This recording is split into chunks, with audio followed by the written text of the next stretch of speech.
Well, here we are, finally on the grade 8 pieces now. Thank you for joining me today.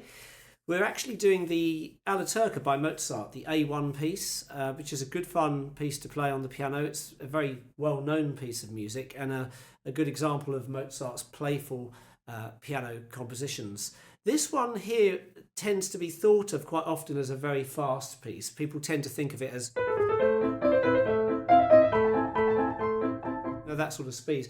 The guide tempo at the beginning for this is 1-1-6. Now I don't know whether they've just made it a little bit slower than it might normally be performed at. I'm not quite sure how to compare it, but 1-1-6 is quite a moderate tempo.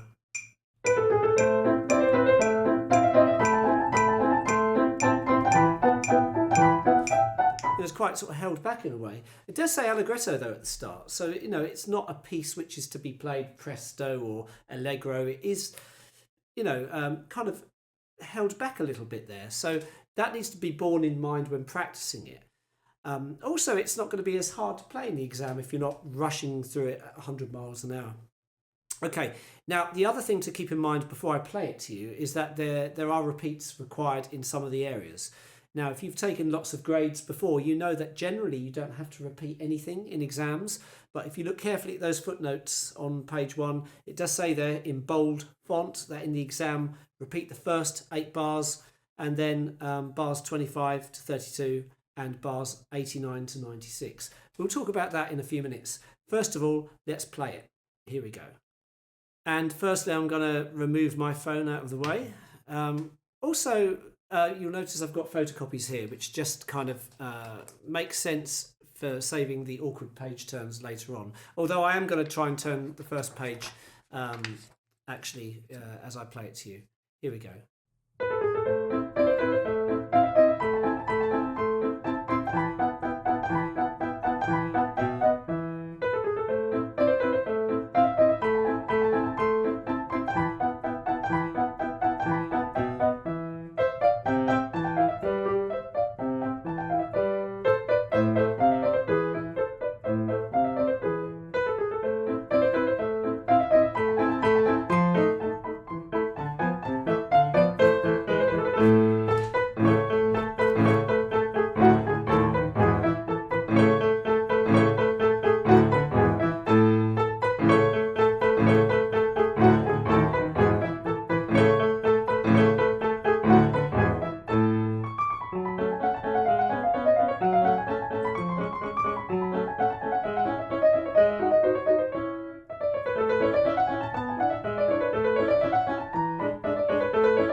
So going back to the beginning, keep in mind the right hand melody needs to be nice and light and playful. So we've got these little gaps between the first few phrases, and then those are important to have. And the left hand accompanying part, keep in mind it's got to be nice and light.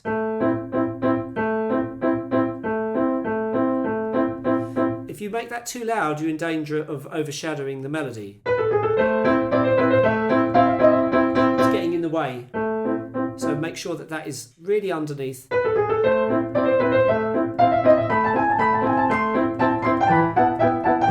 Now at this point, left hand of course is still very light. Right hand, with these kind of fast notes here, these demi-semiquavers or hemi-demi-semiquavers as it appears in the note above, the editorial suggestion. I like to do 3, 4, 5. But they've suggested 1, 2, 3. Either way, it's fine, whichever way you want to do it. I mean, arguably 1, 2, 3 is more or less guaranteed to be easier. But so far, so good. Nice and light. Repeated, remember, bars 1 to 8 need to be repeated. So you play them twice, then we move on to the next section. At this point, there's no dynamic change, but I like to play this section slightly louder because it just sounds a bit broader. But then I like to drop back a bit, as if there's a little conversation going on between the two phrases. To me, it's a little bit more interesting to have a bit of contrast between the repeated phrases. Because if you play them both the same, it works okay, you know, but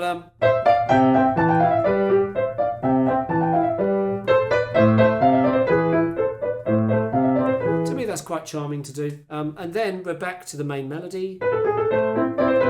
Remember again the separation between the two ideas. And then I like to have a bit of movement when I play these phrases. I drop down, dabba dabba dum, and coming off, you know, with the wrist, down and up, dabba dabba dum, dabba dabba dum. That sort of effect to create the nice lightness and delicateness that you need in this type of music, Viennese classical music. Obviously at this point we temporarily have a forte marker in there, bar 20. We might anticipate it coming a little bit. Maybe we could build a bit in bar 19. You know, by the way, if you're looking at bar 17 and 18 and you see those little crosses going through the slurs, that's only because they're editorial suggestions. Those two bars there. Okay, so we're building up probably from that point. So I'm going to go back to bar 17. Is that 17? Bar 16. But that's short-lived, that forte, isn't it? Because we're going straight back into piano. Oops. And then keeping soft. And our little trill at the end. I mean, I just play however I want to do there, really. Like a shake of the notes. The editorial suggestion. Which is probably similar to what I'm doing, really. At speed. You know. Very nice decorative idea. Now, at this point, I chose to turn the page rather than use more copies. Otherwise, you're going to spread out and have loads of copies on your piano. It is possible you could turn the page here if you're careful enough. You need to know what's coming, of course. We have that. Oops. That bit's coming. So when we finish here, maybe practice it slowly. You've got the time, if you practice it, to get the right hand to start that, turn the page with the left hand. So, but you will want to practice that quite a bit to make sure that it really is solid and doesn't go wrong. We can often get caught up with just thinking about notation when we practice things, but these things also need to be thought about. You know, how easy is it really to turn the page there? I mean, you could also memorise the whole piece. That's another way of doing it and not have to do any page turns. So we're going to go from the end. Of course, I'm making sure my page is ready to be turned by cornering it there so I can grab it.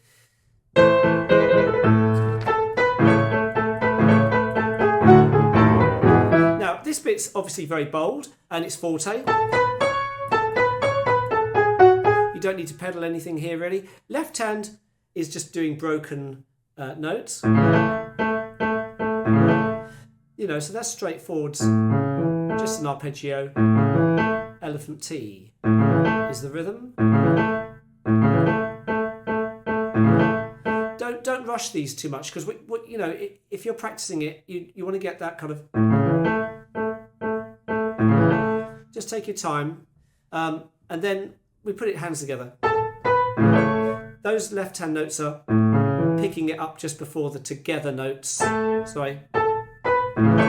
There. They arrive together, and on we go.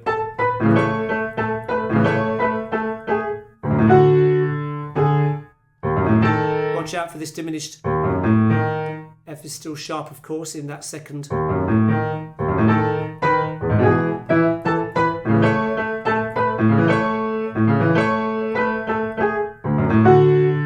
Yeah, and so on.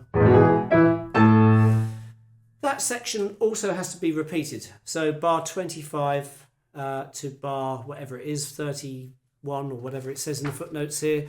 Bars 25 to 32, yeah, has to be repeated. One easy way to deal with this is to play the left hand in block, provided you can stretch that as a chord, and just go.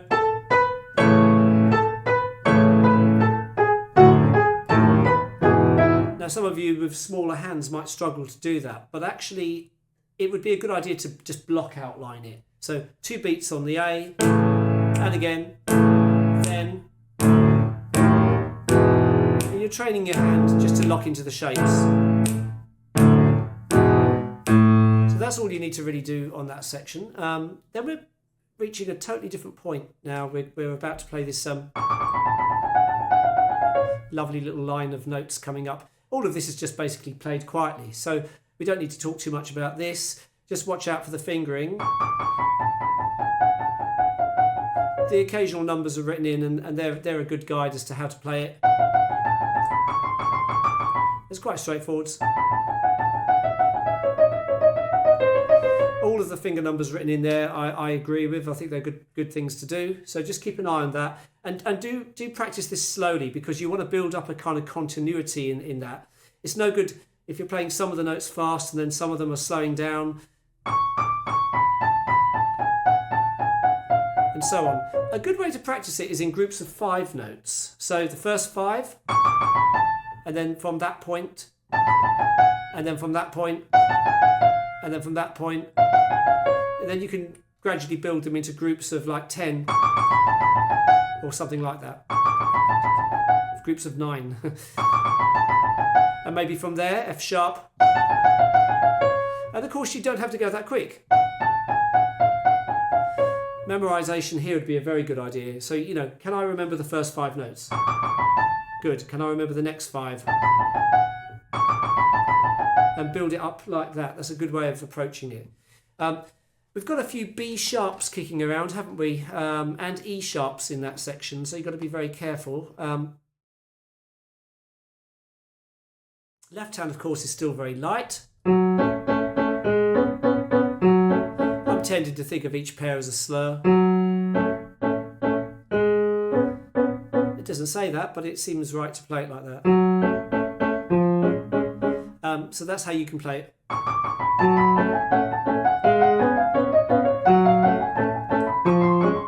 So that first note is the slightly stronger note. What you don't want to be doing is this. It's getting too loud and it's getting choppy. So just keep that, you know, or keep it in mind. You could even practice the left hand in blocks.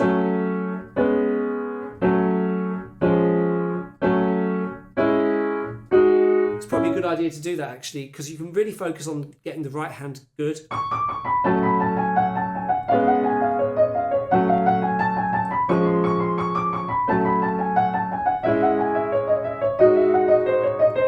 That's how I would deal with that section. I would practice it in blocks in the left initially. That might be good.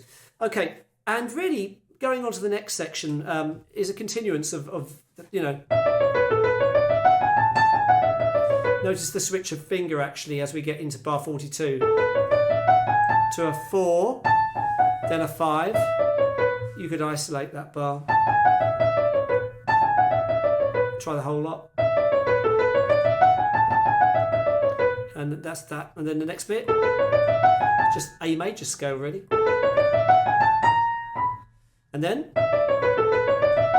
Do remember on page 5, that first note won't be played with finger number 5, but with finger number 4, just like we did earlier. And then switch to 5. And bar 47. There's a couple of different ways that could be played finger-wise, but basically, it's fine there. You'll find whatever fingers you want to use on that. Left hand then, of course, is still quiet. Again, block outline. 2 chords in that bar.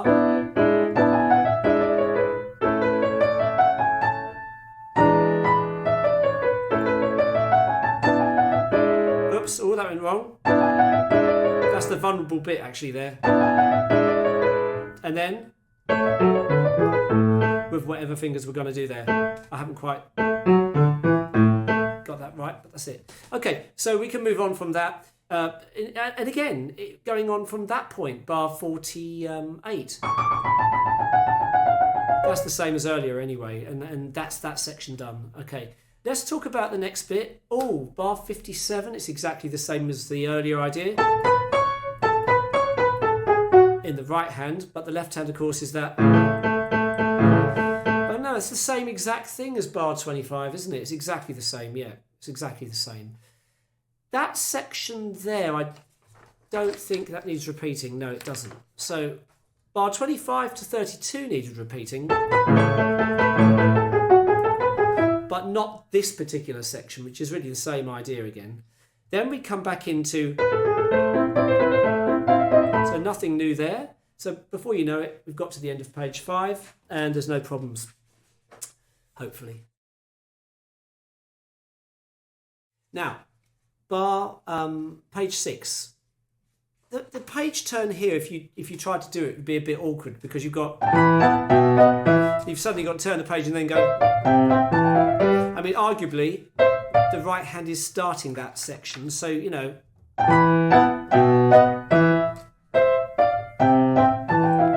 There is a possibility that you could work on page turning it like that, or do what I've done, have a couple of copies here next to the book, and then you can just go seamlessly from page 5 into 6 without that problem occurring.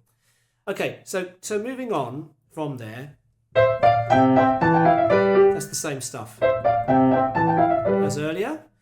Now we get to the really difficult part of the piece, because really as we get into bar 88, see, I'm slipping off already there.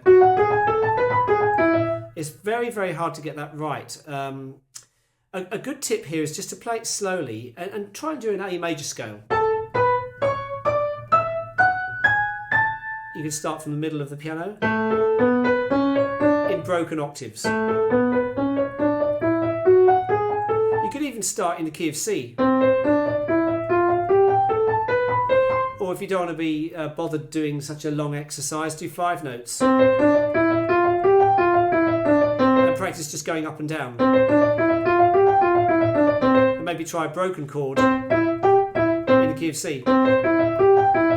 This could be a good way of locking into this technique, sort of developing it. But if you play with a really stiff hand, you've got to be careful there too, because you have to monitor tension when you play. Is my shoulder sticking up in the air? Am I sticking fingers up in the air without realising? You know, quite often you have to strip back what you're doing and just slow down and take your time so that we can introduce a more relaxed feel to the playing. So this idea, if we play it slowly, we don't want too much tension in the hand. And then, oops, you see that's another vulnerable bit.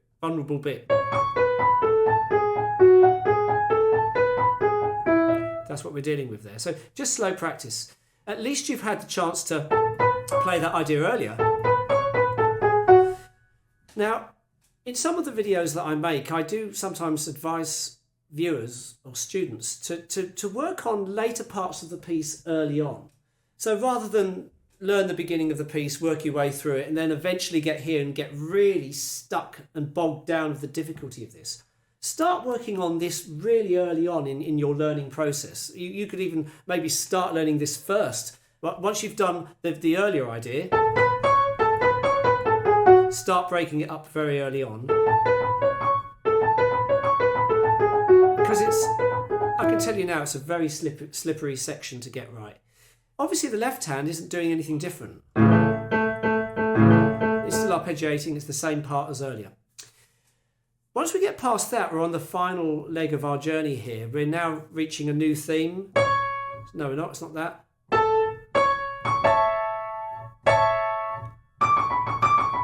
And then those little wedges there in bar 99 are just staccatissimo. They're just like very staccato. So be careful not to start pedaling this. You know, that's what you want there. So all we're really doing is getting the hands together here slowly. I found myself pedaling that bar at the beginning earlier when I played it to you. I went... I actually didn't need to do that. Let's take our time here. Got to be careful here. Slurs and then staccato. It's very detailed. Oops.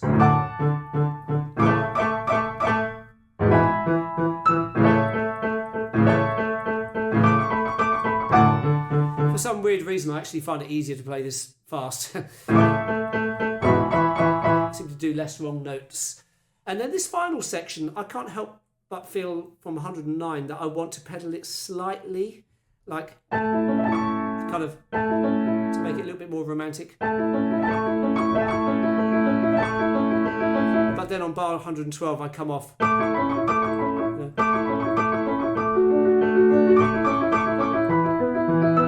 It's debatable whether you need to do a lot of pedaling in that section. I mean, you might want to do it, you might not want to do it. It doesn't matter too much, as long as you've got the accuracy on the... letting that sing out above the accompanying. We've got to be careful that this left hand here doesn't get too loud. We've got to be very careful. See, when I put the pedal in, it sounds a bit more kind of dreamy. I quite like it. And then maybe not here in 112. Again, no pedaling here because we want that. I'll pedal this bar. Quite like that. This is a hard bit to get right in the left. Hard to get right in the left hand. That doesn't sound correct. This is a tricky bit to get good at in the left hand. That from 116 to 107. No, from 115 to 116. Just got to practice it slow.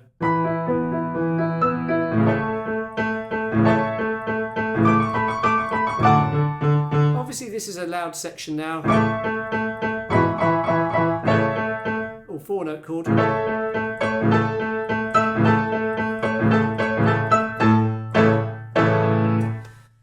There's no writ at the end, it just finishes pretty much in time there. So there's a lot to take on really here, but it's a lovely piece to play. So good luck if you decide to learn it. And my task now is to go through the rest of the grade 8 pieces.